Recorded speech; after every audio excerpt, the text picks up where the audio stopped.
El programa que arranca ahora es un espacio de Carlos Vera en La Posta. Si lo quieren aplaudir, lo aplauden a él. Si lo quieren apedrear, lo apedrean a él. Nosotros en La Posta solo nos sentamos cada domingo a mirar Veraz con biela y canguil en mano.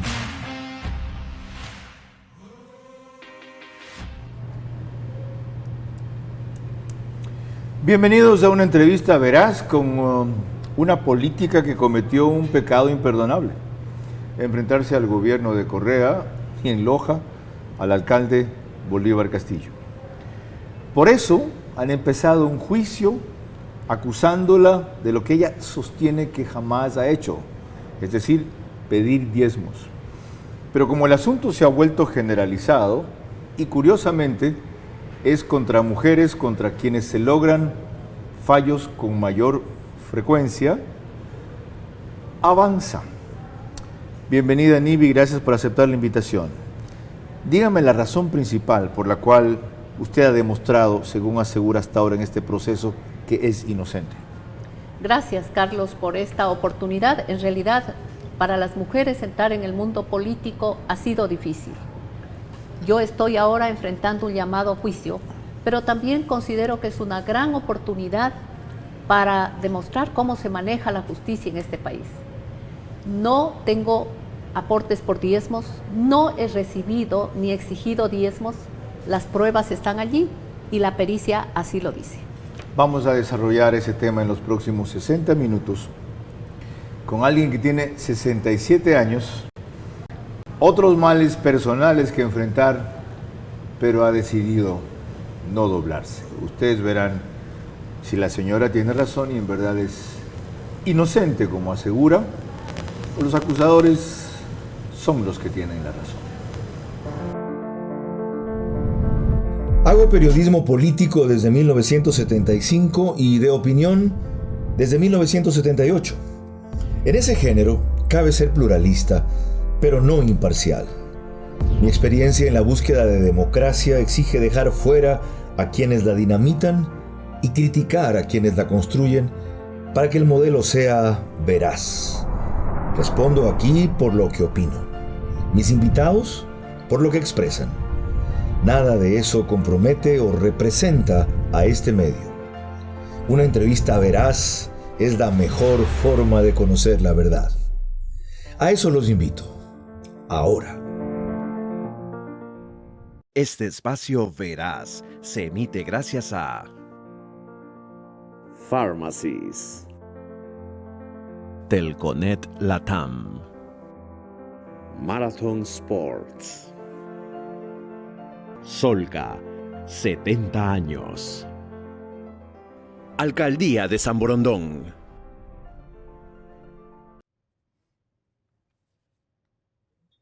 Nada peor que condenar a un inocente, porque es preferible siempre que quede libre un delincuente. Menos mal en este país todavía no hay pena de muerte, porque en ese caso no se puede corregir. Bienvenidos a una entrevista Veraz nuevamente por Facebook y YouTube, en exclusiva para medios digitales de La Posta, en televisión convencional a través de Canal 14, TV Cable, CNT, Claro TV, One Plus. Es el canal ahora, porque antes era Max TV, de las tres cableras, cerca de 500,000 suscriptores en el Ecuador, y en radio, por Caravana 750M a nivel nacional, y Blue 88.9 FM a nivel regional, y en el centro de la sierra estamos con Extrema 92.5, Tugurahua y Cotopaxi. Miren, hay un señor que se llama Vicente Ogoño, que ha comparecido recientemente con su abogado, a quien le hicieron los periodistas algunas preguntas respecto a lo que ella había denunciado, el que él había denunciado de Nidia Vélez. Y es así como transcurrió ese breve diálogo, por el cual respondió su abogado más que él. La señora Adriana, la que tiene la cuenta, decía que se le pagaba una mensualidad cerca de los $200. Esto antes no hemos conocido, no conocemos para qué, si es que ella ha declarado, tendríamos que verlo en fiscalía. Vicente, ¿usted conoce si en esa época que usted estuvo en la asamblea, otros asambleístas de la provincia de Loja hacían los mismos requerimientos para sus colaboradores? No lo sé. Vicente, los dineros que usted dice que ha pagado, ¿de qué recursos provenían? ¿Del contrato que firmó o del nombramiento que le entregaron en la Asamblea Legislativa? La denuncia dice, perdón. ¿Por qué no lo déjalo que hable? Déjalo que hable, Sí, por porque favor. estoy aclarándole una cuestión. Estoy aclarándole. Doctor Richard, disculpen, por favor. ¿Puedo delegar a mi abogado, por favor? Yo delego a mi abogado. Estoy aclarando de que Él ya- sabe claramente lo que está. Solo para aclarar nada más Sí. la pregunta. ¿Sí? A ver, la denuncia, que quede claro, es el siguiente hecho. El señor Vicente Ogoño, ¿sí?, recibía $3,340 como asesor legislativo número 1. De esa plata recibía $1,000, porque el resto lo tenía que depositar en una cuenta conjunta que aperturó el señor Ogoño, ¿sí?, con la persona de confianza de la licenciada Vélez. Entonces, todos los meses se transfería a esa segunda cuenta el dinero sobrante, luego de restar los $1,000 que él tenía. No sé si tienes algo más que agregar, Vicente. Lo ha dicho con claridad mi señor abogado. Efectivamente, así sucedió. Ok, está claro que el perjudicado no es capaz de explicar el prejuicio y su abogado tiene que hacerlo. Segundo, dice ahí exasambleísta Vélez que él recibía 3.340 como asesor, se dejaba 1.000 y la diferencia depositaba en esa cuenta que abrió con una persona de su confianza. ¿Eso es cierto o no? El señor Ogoño recibe normalmente su sueldo, eso es lo que nos muestra la pericia, y parte de ese sueldo transfiere a una cuenta donde él es el titular. Él abre la cuenta como titular de la cuenta, él gasta de esa cuenta y luego él cierra la cuenta, pero debo decirle a usted también que en esa cuenta que él, abusando de mi confianza, la abrió para manejar fondos de adherentes del movimiento, puesto que el movimiento estaba en formación, no solo deposita él, como él asegura, hay varios depósitos de otros adherentes de las actividades que realizábamos dentro del movimiento para hacer fondos en un proceso de un movimiento en formación, pero también hay depósitos míos, porque yo también aportaba a esa cuenta. A ver, ese movimiento suyo se llamaba Convocatoria, ¿verdad? Movimiento Ya. Convocatoria. Dice que él abrió esa cuenta junto con una persona de confianza suya, ¿es cierto? Él abrió la cuenta con otra compañera del movimiento, Ya. a la que injustamente también la instruyeron en esta investigación. Afortunadamente hoy en la última audiencia quedó liberada. ¿Usted conoció que él iba a abrir esa cuenta? Vicente Ogoño, él es adherente del movimiento, adherente, fundador y promotor. Por lo tanto, tenía a su cargo varias actividades, entre otras, el manejo logístico y financiero. Ogoño me expresó que quería ordenar el manejo económico y que iba a abrir una cuenta, pero jamás rindió un informe de esas cuentas una revisión de cuentas Sí. de las cuentas. Ahí están mezclados. Parte de su sueldo que Así él es, puso, así no es. es que usted le dijo que ponga, Así es, no. parte de lo que usted a veces contribuyó por el movimiento, Así es. parte de lo que otros contribuyentes depositaron. Efectivamente. ¿En qué usó él esos fondos? Mire, de acuerdo a la pericia que hemos solicitado para determinar en qué se usaron los fondos de esa cuenta, la perito indica que de acuerdo a las facturas, que no las presenté yo, las presenta el propio señor Ogoño, esos fondos se habrían gastado en sus gastos personales, transporte, hotel, alimentación, No hay cuestiones para el movilización. movimiento, Por concentración, favor, no hay altoparlantes, no, Carlos. sándwiches para los que vayan. Absolutamente No hay. nada. Y repito, no lo digo yo, lo dice la pericia, pero también lo dicen quienes compartían con él los espacios en el movimiento. Ok. Ellos dicen en sus declaraciones, él hacía con ese dinero sus gastos personales. Aquí hay una cosa interesante que ustedes sepan. Este asunto estalla porque esta señora lo saca a relucir. En una radio de Loja, oye que alguien está acusándola de algo y en este momento ella llama. ¿Y usted qué le dice cuando llama a la radio? Bueno, yo escucho de un candidato a la concejalía que dice que a mí se me habrían entregado montos por el tema de diezmos sobre los 30 o 40 mil dólares Como no podía ser de otra manera, yo llamo y le digo, ustedes van a tener que comprobar esto que están aseverando en la fiscalía. Resulta que inmediatamente lo buscan al supuesto perjudicado, hacen una entrevista por Facebook y la publican suplantando el logotipo del diario La Hora, que se ve precisado de hacer la aclaración correspondiente, indicando que nunca se hizo esa entrevista. Es decir, el concejal que hizo la denuncia no fue quien la acusa, es Ogoño quien la acusa. Claro, el concejal lo suelta en un medio, como se suele hacer para dañar la imagen de una persona. Usted me dice buscan. ¿Quiénes buscan? El candidato, en ese entonces candidato concejal, que hizo la denuncia frente a mi anuncio de que voy a investigar, lo buscan para hacer esta entrevista. ¿Era candidato de qué movimiento? De un movimiento local, Renovación Democrática. ¿Que lideraba quién? Un doctor Valdivieso, en Loja. ¿Usted estaba candidata a? Yo estaba de candidata a la alcaldía con la primera opción para ganar en un cantón, en el cantón Loja, donde 2 alcaldes se han turnado en los últimos 30 años. Entonces casi era un pecado que una mujer esté liderando las encuestas. Ubiquémonos en qué año era esto. Esto es en el año 2018, para las elecciones del 2019. Y frente a esta denuncia y frente a esta entrevista falsa que usó el logotipo del diario La Hora, soy yo, Carlos, soy yo la que presento la denuncia el 4 de enero, presento la denuncia a la Fiscalía para que se investigue lo que se había aseverado en un medio de comunicación. Usted fue asambleísta 2009-2013. Así es. Ok. Ahora, sigamos. Hay otro tema que le preguntan a este señor Ogoño para que se refiera a las acusaciones que le han hecho a la exasambleísta Nivia Vélez. Y él dice que lo único que quiere es esto. Vean. Ese ha sido el motivo de mi denuncia, nada más, que se me reintegre ese derecho, nada más. ¿La cantidad exacta cuánto es lo que solicita la devolución? Está 28.000, sumado está $28.000 con $122 con 29 centavos. Usted, señor Ogoño, ¿cómo se siente? ¿Víctima o parte de este acto de corrupción, si es que se determina como tal, al haber recibido una remuneración por un trabajo que sabía cuál iba a ser el sueldo real? Quiero hacer una analogía frente a esa pregunta.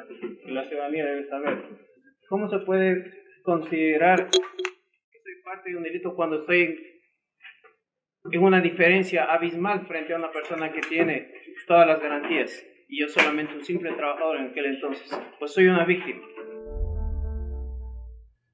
Él dice que le deben devolver $28.000. ¿Por qué?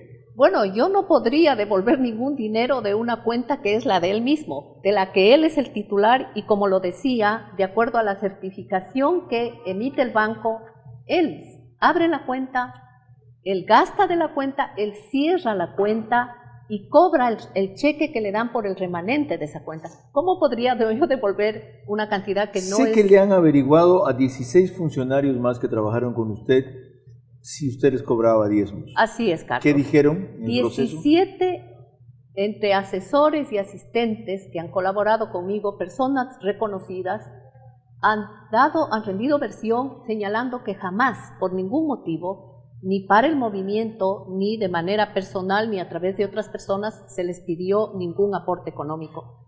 ¿Por qué si hay estos testimonios? ¿Por qué si hay la pericia que usted demuestra? ¿Por qué si hemos revisado? No podemos, por supuesto, detenernos en cada uno de todos los documentos que hay. Tantas pruebas de descargo, si se pueden llamar así, que usted ha presentado en el proceso, después de tanto tiempo, además, la llaman a juicio, en vez de decir que esto se archive. Porque realmente fue un caso que se lo manejó mal desde el inicio. Yo presento la denuncia y esa denuncia no prospera. Presenta la supuesta víctima la denuncia acompañado de sus abogados en una rueda de prensa y se inicia la investigación sin haberme tomado versión, sin una pericia contable que es el instrumento que determina cuál es el perjuicio causado.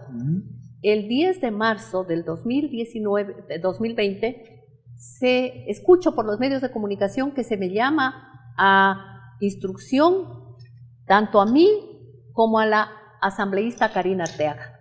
Sorprendentemente nos llaman juntas ¿no? Y una vez que llamaron para instrucción, la fiscalía, sin tener pericia contable, entiendo que se le hizo muy difícil después, cuando ya tiene la pericia y comprueba que no hay los diezmos, se le hizo muy difícil reconocer que inició una instrucción fiscal sin tener estos elementos que eran fundamentales. ¿Y había que hacer eso primero antes de iniciar la instrucción fiscal?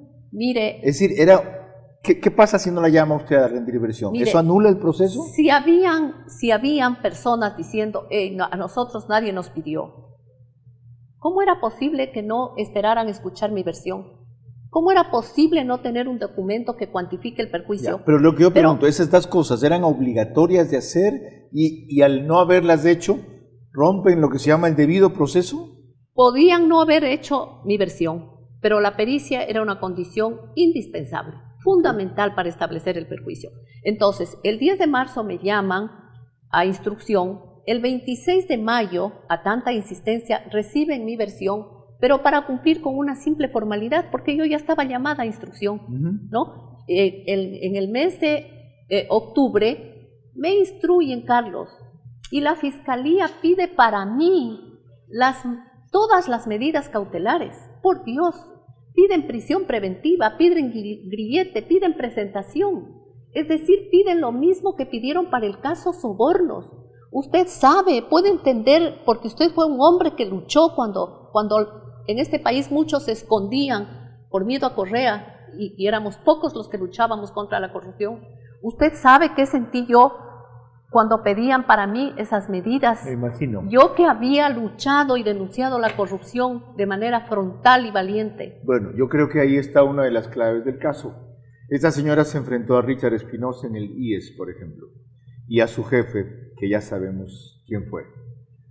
Hay que indagar en esos elementos para entender por qué este proceso ha llegado a esos niveles, a pesar de todo lo claro e injusto que se ha demostrado hasta ahora, por lo menos esa es mi visión, que es de este caso. Enseguida proseguimos con más.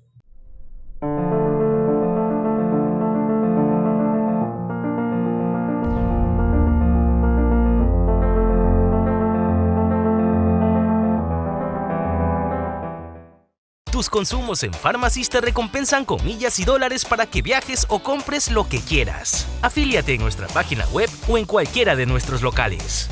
Acumula puntos en todas tus compras y disfruta de tus millas Latam Pass para viajar y dólares para comprar. Pharmacies siempre te recompensa.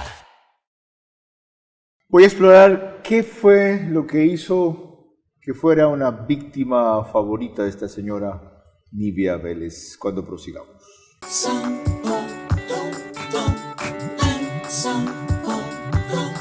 Más unidos,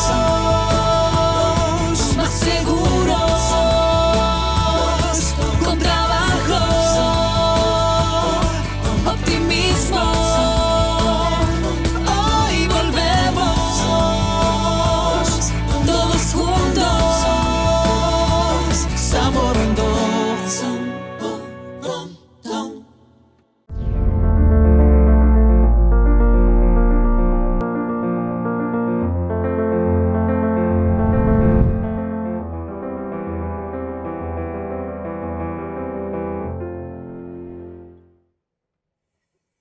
Esta es una entrevista veraz con Nivia Vélez, es asambleísta de Loja, a quien están haciendo pagar caro el haber desafiado al correísmo. Simple, es mi opinión y es mi visión del tema. Llegamos a ustedes gracias al auspicio de Marathon Sports, el municipio de San Borondón, que de paso ya tiene bici paseos todos los domingos, el CONET, la mejor y más rápida del país en internet, Solca, 70 años de combatir el cáncer en este país, Pharmacies, con una cantidad de dependencias en todo el Ecuador, Kia, para lo que es televisión convencional, y a propósito el piso 33 del Bankers Club, desde donde emitimos, les aconsejo que revisen la oferta que hay para hacerse socios. El costo de la membresía se paga en 18 años, no les cobran intereses. La cuota mensual es $180 aproximadamente, 36% pueden redimir en efectivo en servicios o consumo aquí, y por lo restante tienen una serie de instalaciones que van desde sitios de trabajo para internet, sala de sesiones, gimnasio, banquetes, salón de banquetes, bufetes, etc. Se justifica para quienes quieran disfrutar de esta vista en Guayaquil, que es excepcional y de una serie de colaterales.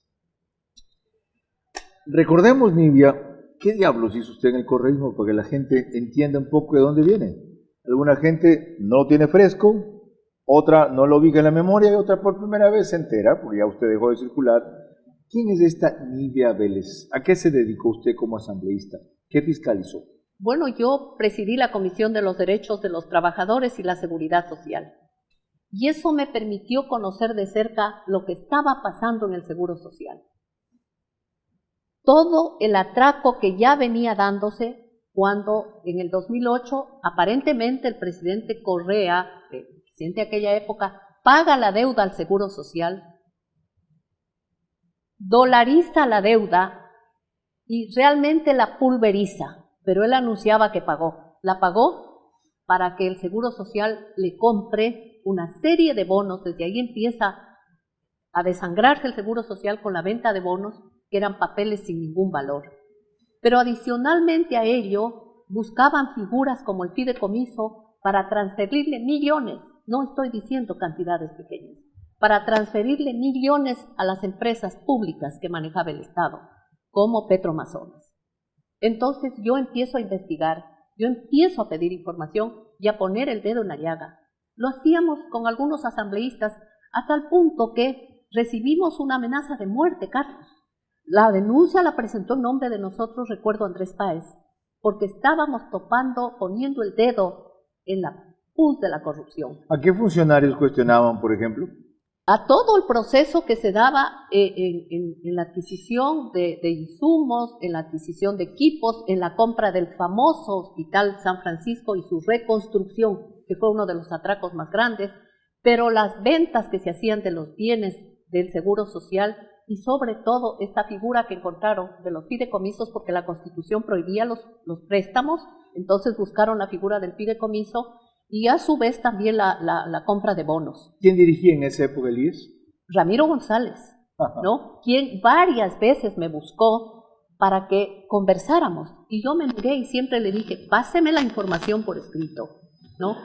Él no perdona que yo fui la primera que inicié estas denuncias y que entregué con documentos a la Fiscalía y a la Contraloría la denuncia, ¿no? Okay. Y ahí vea usted, el subcontralor era quien ahora me juzga, por eso digo, ahora me juzgan los que sabían bien. ¿El subcontralor era quién? El señor subcontralor o contralor subrogante Wilson Toainga, ¿ya? Que es el que ha asistido a todas mis versiones. ¿Él es su fiscal?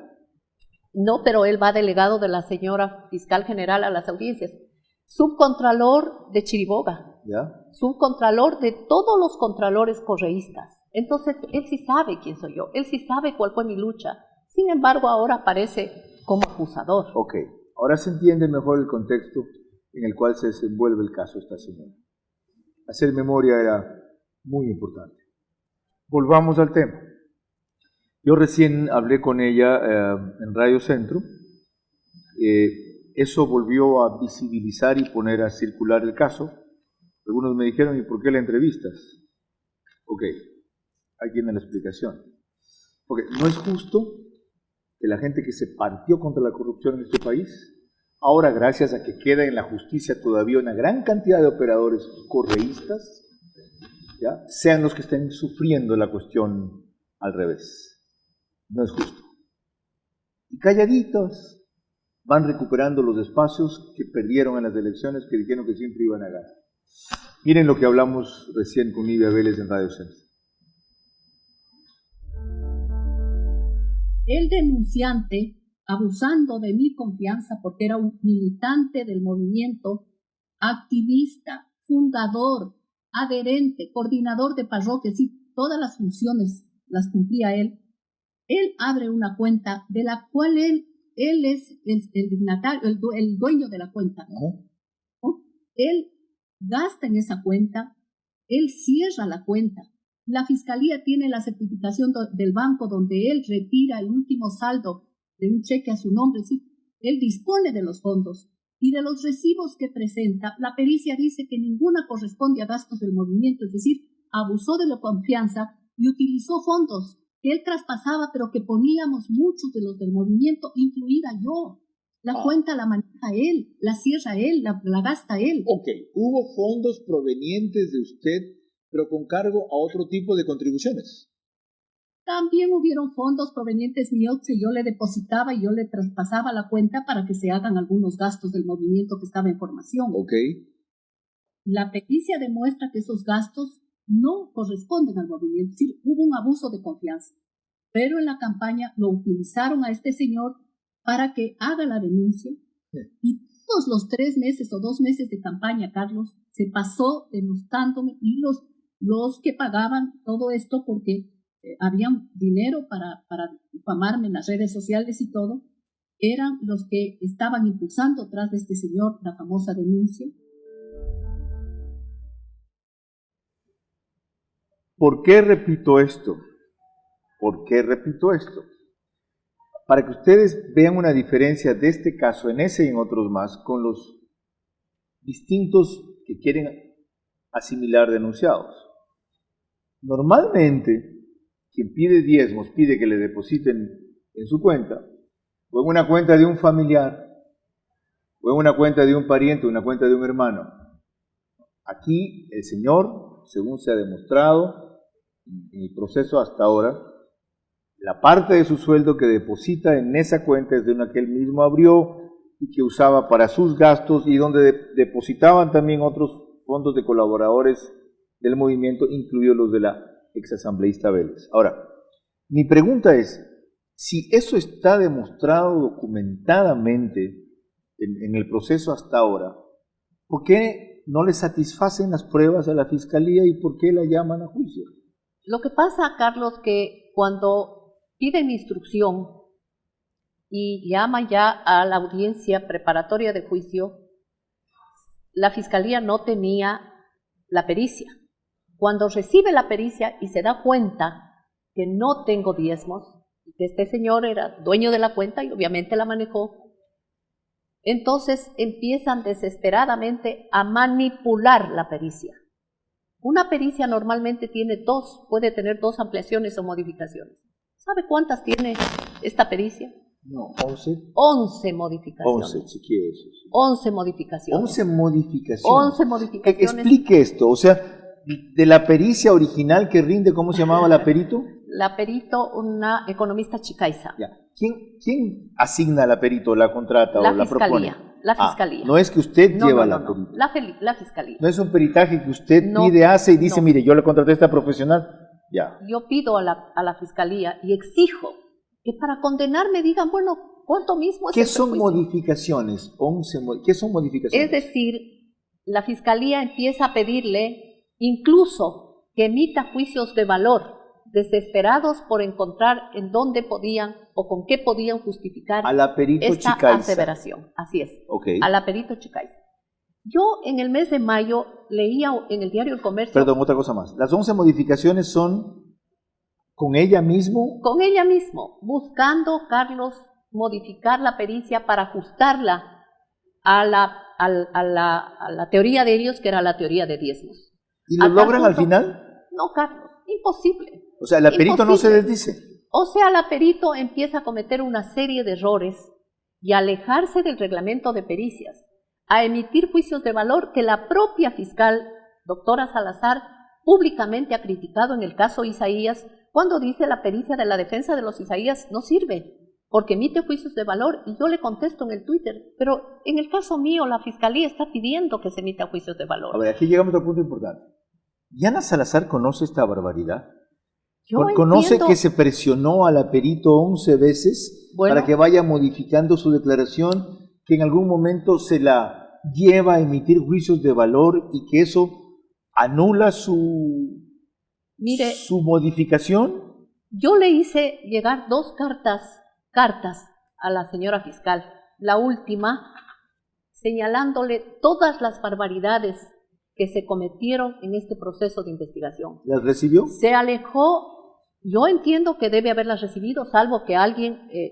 ¿Las contestó? No, jamás tuve una respuesta. Jamás tuve una respuesta, Carlos.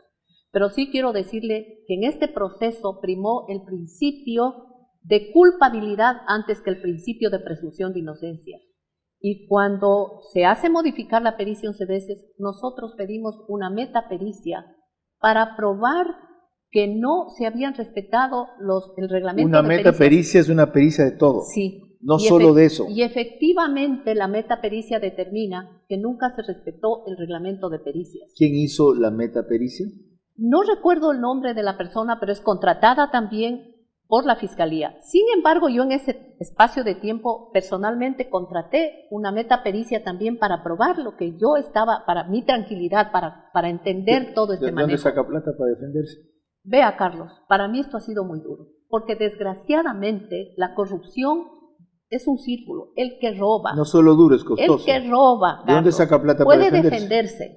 Los que no hemos robado, como es mi caso, he tenido que acudir a mis pocos fondos, pero a hacer un crédito, ¿no? A pedir el apoyo de mi familia para poder defenderme. Enseguida seguimos con más. Y quiero poner énfasis en esto último. El gran negocio para algunos corruptos es robar tanto que les queda o para fugar, o para comprar abogados, o para pagar abogados influyentes o brillantes, para sobornar jueces, para sobornar fiscales, para intimidar testigos, para conseguir alianzas con la policía y reírsenos en la cara. Hay algunos de esos en este país por las calles, hay otros más afuera que no logran traer, y hay muy pocos en las cárceles. Que la justicia no se equivoque. Repito otra vez, porque más grave que un delincuente libre es un inocente preso. Y aquí están a punto de hacer una cosa de ese tipo.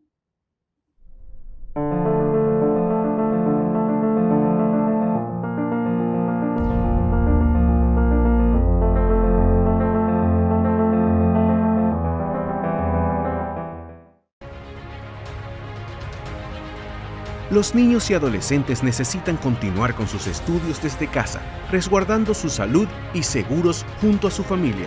Es por esto que hemos implementado más de 1.700 nuevos puntos de Internet Wi-Fi gratuitos para su uso y disponible las 24 horas del día. Lograremos salir adelante durante estos tiempos difíciles. Telconet Latam. Somos más. Enseguida, ¿quiénes son los testigos que acusan a Nivia Vélez en este proceso? Lo detallamos al continuar. Hoy Solca cumple 70 años y Mariuxi 1 año en tratamiento de su cáncer. Como ella, son muchas las personas que han confiado en la labor de Solca. Hoy somos la institución con más experiencia en la detección temprana, diagnóstico y tratamiento del cáncer en el Ecuador, lo que ha hecho posible que miles de personas venzan la enfermedad. Solca, 70 años dando esperanza de vida.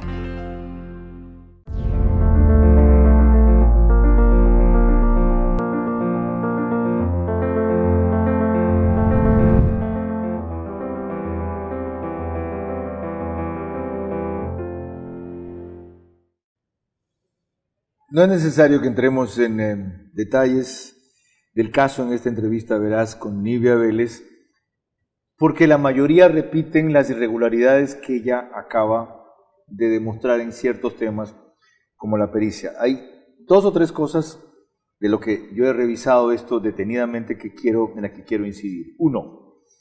¿Quiénes son los testigos que declaran contra usted?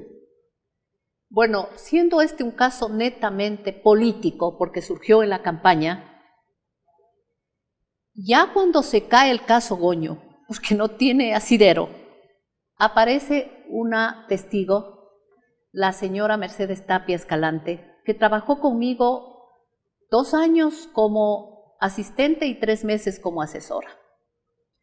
Ella tiene vínculos muy cercanos al expresidente Correa, tanto así que yo no me había percatado que mientras colaboraba conmigo, ella tuiteaba a favor de él, retuiteaba a favor de él. Entonces, ella se va molesta conmigo de mi oficina porque yo preparaba el juicio político a Richard Espinosa por el decreto 813 y la información empezó a fugarse y yo presento una queja a la asamblea y le llamo la atención. Perdón, Entonces, un segundito, hay una digresión.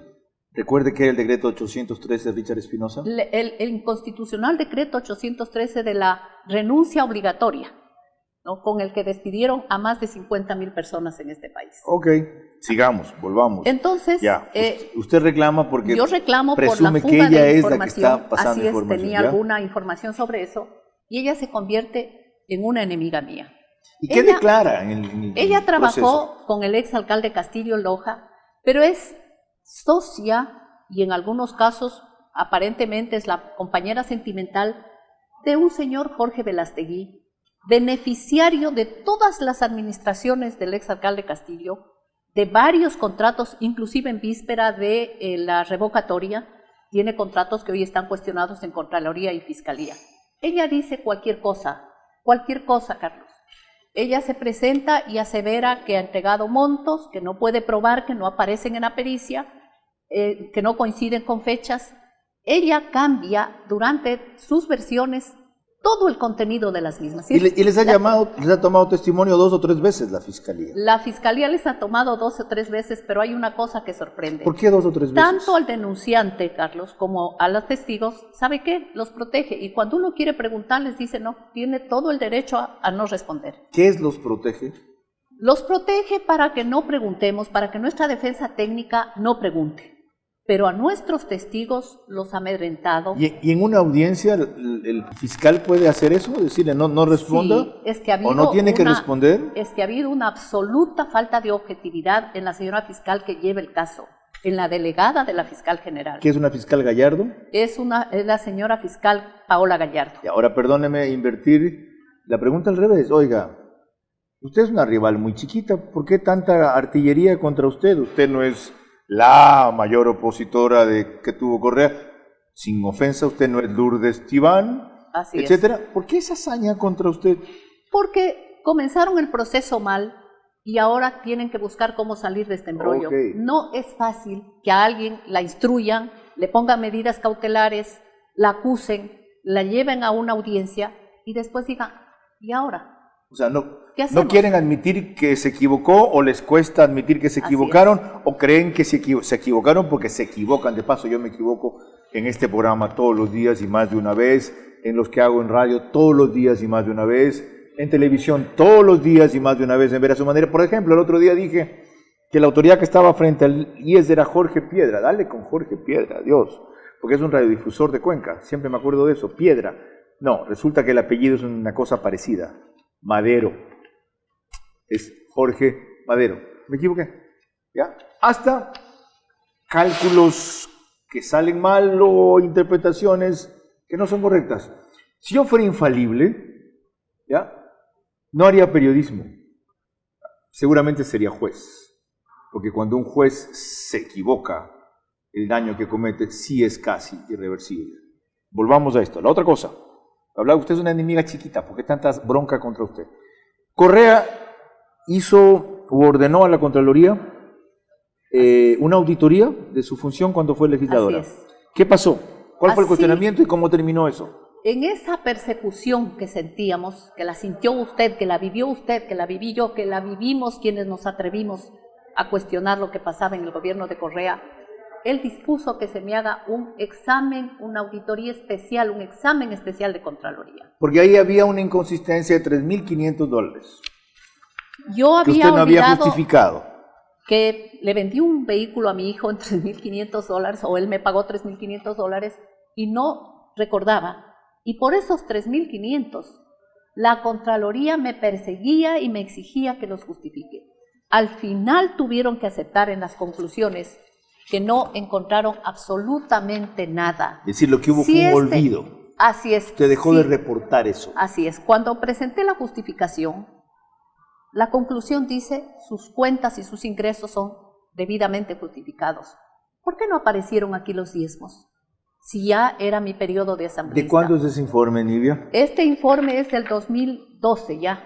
¿Quién era contralor? El contralor, el señor Poli, Ajá. y el subcontralor, el señor Celi. Ok. Yo fui sometida. Es decir, a si hubieran tenido razón ellos, la clavaban y se Así acababa es. su historia. Okay. Este caso, Carlos, es un caso absolutamente de violencia política. A eso iba. ¿Por qué dice usted que hay violencia política? ¿La violencia política es un delito, está tipificado como tal, o es una acción determinada que se da solo contra mujeres o contra un sujeto cualquiera? Bueno, ahora está ya tipificada en la Ley Orgánica de Prevención y Erradicación de la Violencia y ha sido la lucha de las organizaciones de mujeres. ¿Qué demuestra que es violencia política? Mire, nosotros, la defensa técnica pidió que se haga una pericia de violencia política. No me querían dar paso 2 años. Tuve que apelar a decir... 2 años estuvo pidiendo eso. Sí, tuve que decir, vea, ¿cómo es posible que la fiscal diga que defiende los derechos de las mujeres, que la justicia está transversalizada por el enfoque de género y no me permiten una pericia? Se realiza la pericia, no por cualquier persona, Carlos. La realiza la doctora Elizabeth García, subdecana de la Facultad de Derecho de la Pontificia Universidad Católica del Ecuador. Y ella determina, entre otras cosas en sus conclusiones, que lo que yo viví es violencia política, que se la hizo con ocasión de la campaña electoral. Y resulta irónico, por decirlo menos, que en la última audiencia el juez anuncia que se va a bajar la pericia de violencia política, que no va a correr como prueba para el juicio. ¿Y por qué era importante demostrar que sí ha habido contra usted violencia política? Porque, Carlos, ellas dicen, bueno, ¿qué tiene que ver lo ocurrido entre el 2008 y 2013 con lo del 2018? Primero, Carlos, la denuncia de los supuestos hechos del 2008 al 2013 se las hace cuando yo anuncio mi candidatura a la alcaldía con la primera opción de ganar.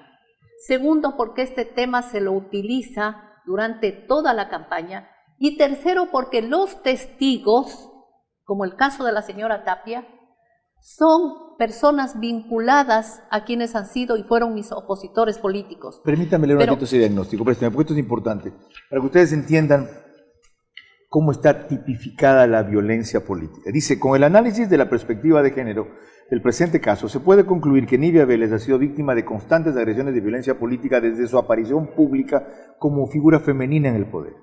Estas agresiones se han manifestado de diversas formas, al impedirle ejercer cargos de elección popular para los que fue electa, imposición de renuncia a una candidatura y sometimiento a su accionar. Finalmente, las constantes denuncias por diversos motivos han buscado desacreditar su imagen pública, sin que ninguna llegue a comprobarse debido a que su trasfondo es únicamente evitar su participación política. Doctora Ruth Elizabeth García Alarcón, subdecana de Derechos de la Pontificia Universidad Católica del Ecuador. ¿Qué hubiera pasado si se reconocía este documento como parte del proceso? Simplemente que podríamos haber, con las pruebas que pedimos, haber demostrado que esto se forjó para afectar mi campaña. Pero ¿sabe qué es lo más grave? Que nos impidieron, que la Fiscalía nunca nos permitió establecer y probar la relación entre la testigo Tapia, Velastegui y Castillo. No nos permitió, negó, apeló a los derechos humanos. Ok, ahora, si eso es cierto, en la siguiente instancia, la primera, ante los jueces, a usted le tocará demostrar eso y colorín colorado este cuento se ha acabado. Es que hábilmente la dejaron fuera a la pericia de violencia, ¿no? ¿Y no la puede incorporar después? Bueno, esa va a ser una lucha que la haremos junto a las organizaciones de mujeres. Yo voy a poder demostrar mi inocencia con la pericia contable. ¿No está usted pretendiendo que por ser mujer no se metan con usted? No, Carlos, no. ¿Ah? Miren, no. soy mujer, como me metí a esta política y he sido agredida, ¿yo soy inocente? No.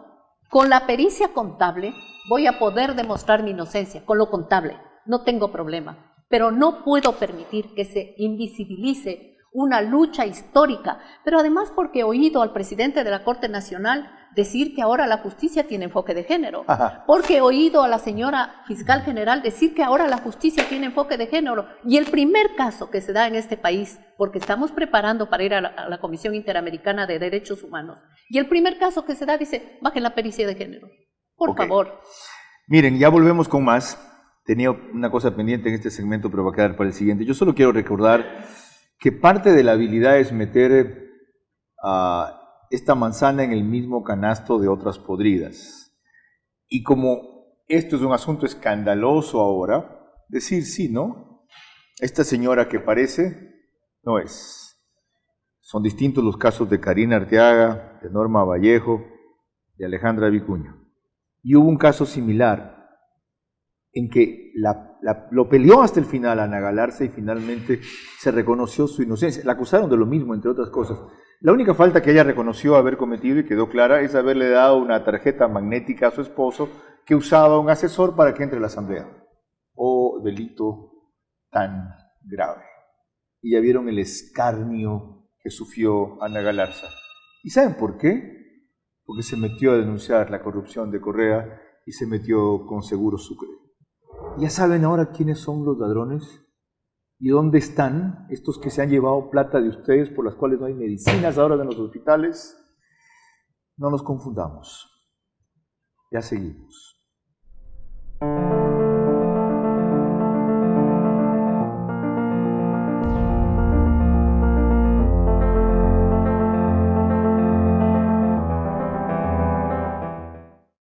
Bien, ¿qué va a hacer Nibia Vélez ahora que ha desvanecido los cargos en su contra, pero sin embargo pasa a juicio?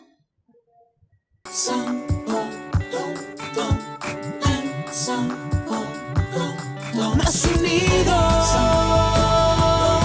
más seguros, con trabajo, optimismo.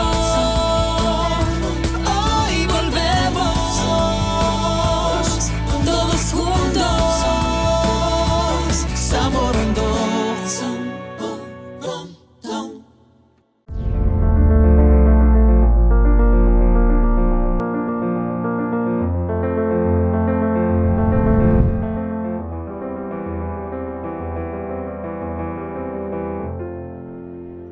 Proseguimos esta entrevista con Nibia Vélez, quien pasa a fase de juicio, acusada de los que hacen algunos en la asamblea actual y no pasa nada. Les da pataleta, se van al hospital, no renuncian, etc. Y hay declaraciones públicas, por si acaso. Si van a robar, roben bien, por ejemplo. Y en otros casos, chats que la propia Fiscalía ha averiguado. ¿Tienen alguno de esta señora? Diciendo, mira, deposita en mi cuenta rápido, o quizá una instrucción verbal como si dan otros. Fabricio Villamar denunció a 18 en la asamblea anterior. ¿Dónde están? Y hay otras cosas parecidas en la asamblea actual que esperábamos que fuera mejor y que todavía se puede depurar. No, pero aquí necesitan un efecto de demostración. Y más aún si es una señora mayor de 67 años, respetable, de la lucha anticorrupción, de mujeres, identificada con la izquierda. Perfecto, ¿no? Mientras los caballos se van por las tranqueras y el corral fue cerrado tarde. Sería muy grave que esa injusticia prospere, pero desde luego no depende de mí, sino de los tribunales. ¿Cómo está la justicia en Loja? Bueno, yo no he estado muy vinculada, sino a la lucha que hemos llevado por los temas de femicidio, por la defensa de derechos de mujeres, porque si bien cuando estuve en funciones se buscó vincularme a hechos que yo no había cometido por parte de quien representó y representa siempre al correísmo en Loja, el exalcalde Castillo, recuerdo que en el 2015, cuando yo ya empezaba como viceprefecta a hacer un trabajo importante, me puso una querella penal. Por eso le preguntaba, le inició una cantidad de procesos y algunos fueron hasta archivados. Que la abandonó. En el 2016 me denunció la Fiscalía por la destrucción del Teatro Bolívar. ¿Yo qué tenía que ver con la destrucción que hicieron los estudiantes con el Teatro Bolívar? No era ni siquiera docente. En el 2020 el famoso tema de diezmos, porque unas veces actúa él y otras veces a través de otras personas. Es decir, hay esperanza con la justicia en Loja, porque le han interpuesto una cantidad de acciones y siendo usted inocente ninguna ha prosperado. No prosperó, pero la que llama la atención después de los diezmos es la que en plena campaña también me ponen por intimidación, ¿no? Las personas que él maneja me ponen una denuncia por intimidación y yo digo, bueno, otra denuncia. ¿Usted intimida? ¿Y qué pasó? Uno de mis seguidores había Ya. cuestionado una de las páginas que maneja este señor. ¿Ya? Y entonces, como encontraron que era mi seguidor, me denunciaban a mí por intimidación. Nivia, ¿usted está sola? Bueno, yo tengo que reconocer el enorme apoyo que ha habido de las organizaciones de mujeres. A ellas mi cariño y mi compromiso. ¿De cuáles? Por eso, el Nosotras por la Democracia, la coalición, la red de mujeres de Loja, la red de mujeres, la red nacional de mujeres, las mujeres manavitas, las de Esmeraldas, personas de manera individual, amigas, hermanas de esta lucha. Por ellas me histórica. enteré. Una de ellas, Solanda Goyes. Así es. Pero eso me compromete, Carlos, a no parar esto. No para que me salve. No. Si yo no sé qué va a pasar después de esta entrevista. Usted sabe. ¿Me dice en serio? Sí, claro, sí, vea. La ¿En carta que qué yo envié- sentido? Yo envié una carta a la señora fiscal Ujú. y yo estoy segura que esa carta en la que yo le contaba con el corazón lo que estaba viviendo y le pedía que entienda que más allá de culpables somos seres humanos, esa carta que no tuvo respuesta y que seguramente llegó a las manos de la fiscal que lleve el caso, ocasionó esta arremetida en el juicio. Puede ser también donde que no la haya leído. Tantos documentos le llegan. Es posible que ella no, pero sí la fiscal que lleve el caso. ¿Cómo sabe que Carlos, la leyó la fiscal ¿Cómo Gallardo? explica usted que hacen una defensa mediocre el día de la audiencia? Una defensa mediocre, pero ¿sabe cuál es el tuit? 100 elementos de convicción en el caso Nivia Vélez. 100. Yo creo que tengo casi los mismos que el caso Sobornos. Lo vi. La señora Vicuña tiene 35. El defensor público tiene 35. Yo tengo 100. ¿Sabe cuáles eran los elementos de convicción? Oficios de que sí fui asambleísta, certificados de cuántos contratos de asambleístas tuve, es decir, papeles sin ningún valor, pero querían dar un efecto mediático. Me cuesta entender por qué tanta hazaña contra usted. Porque desde el principio cuestioné este proceso. Si bien no lo hice públicamente por razones de consecuencia con la lucha que hemos llevado contra el correísmo, sí lo hice a través de cartas a la señora fiscal. Y esta fue la última. Y creo que fue la gota que derramó el vaso, la que ocasionó el que me lleven a juicio. El que salga ese tuit. Enseguida volvemos con la parte final. Porque si la fiscalía se equivocó y lo reconoce, eso la vuelve mejor todavía. Si la autoridad piensa que es infalible y que si admite que una fiscal como la fiscal Gallardo o a quien le corresponda se equivocó en un proceso, se vuelve vulnerable, están equivocados. Yo no espero de la fiscalía infalibilidad, como algún rato ya lo dije, perfección tampoco, y mucho menos globalidad. Es una instancia a la cual el ministro Martínez le quitó hace 2 años $1.800.000, que parecen poco, pero es mucho, a la cual el Consejo Nacional de la Judicatura no le ha dado la autonomía que necesita, respecto a la que la Asamblea tampoco legisla como debería porque quieren tener del gañote, decimos en mi tierra, a la fiscal, a cuenta de que tienen control político sobre ella, la pueden destituir, y tampoco se les asigna los 400 fiscales que necesitan para cumplir aún mejor lo que ya están haciendo muy bien. Sería muy grave. Piense. Ya prosigo con la parte final.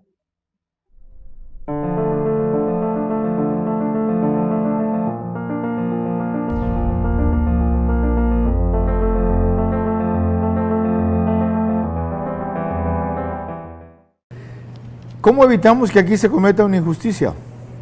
Con eso cerramos la entrevista a la ex asambleísta Nivia Vélez. Los niños y adolescentes necesitan continuar con sus estudios desde casa, resguardando su salud y seguros junto a su familia. Es por esto que hemos implementado más de 1.700 nuevos puntos de Internet Wi-Fi gratuitos para su uso y disponible las 24 horas del día. Lograremos salir adelante durante estos tiempos difíciles. Telconet Latam. Somos más.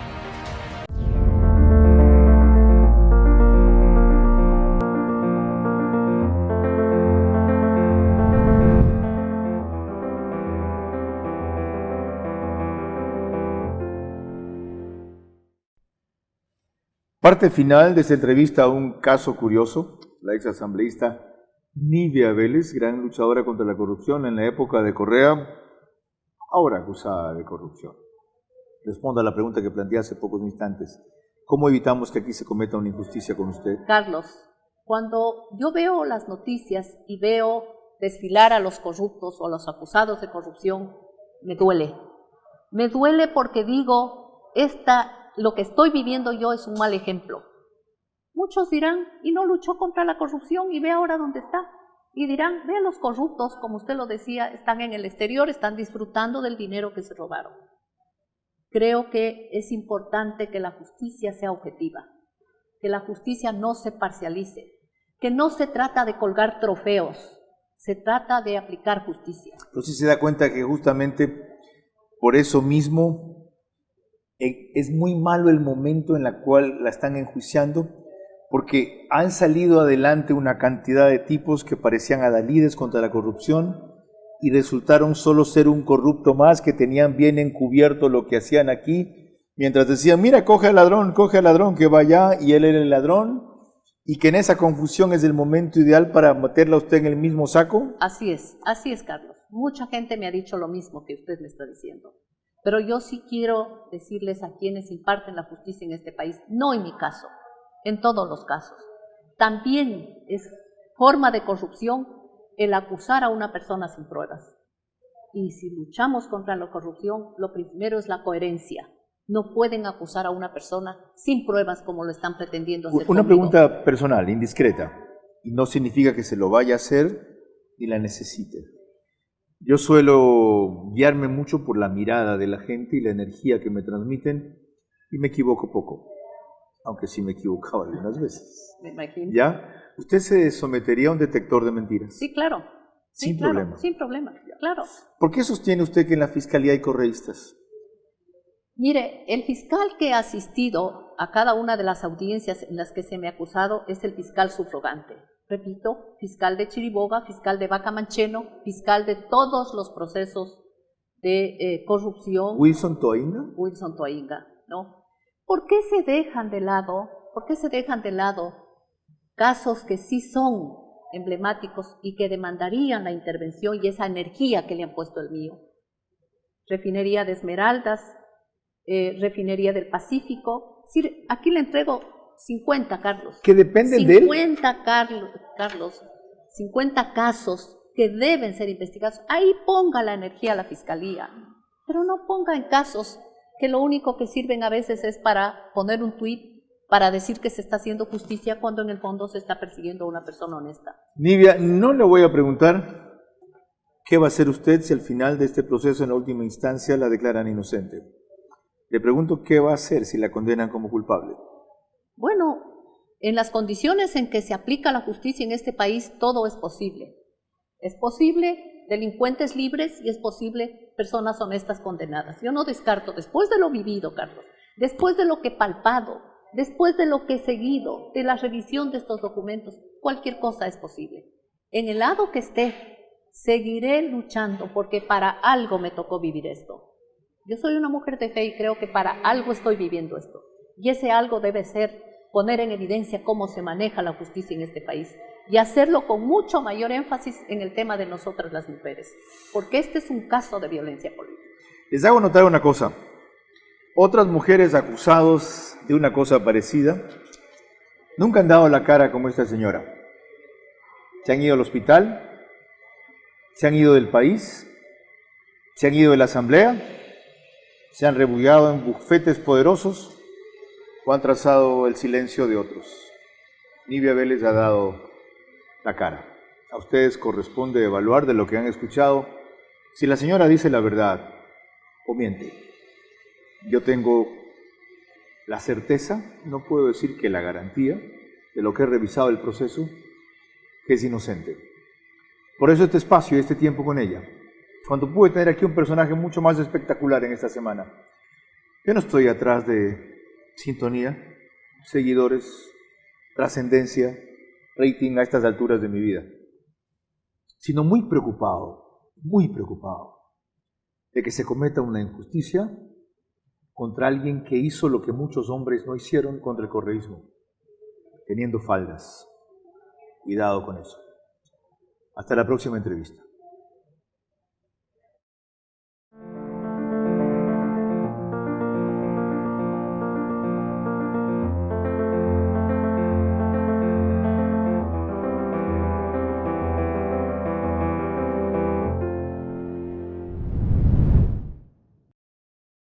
Transmisión simultánea, OnePlus.tv, Radio Caravana 750 AM, T-Blue 88.9 FM, Radio Extrema 92.5 FM en Cotopaxi, Tungurahua.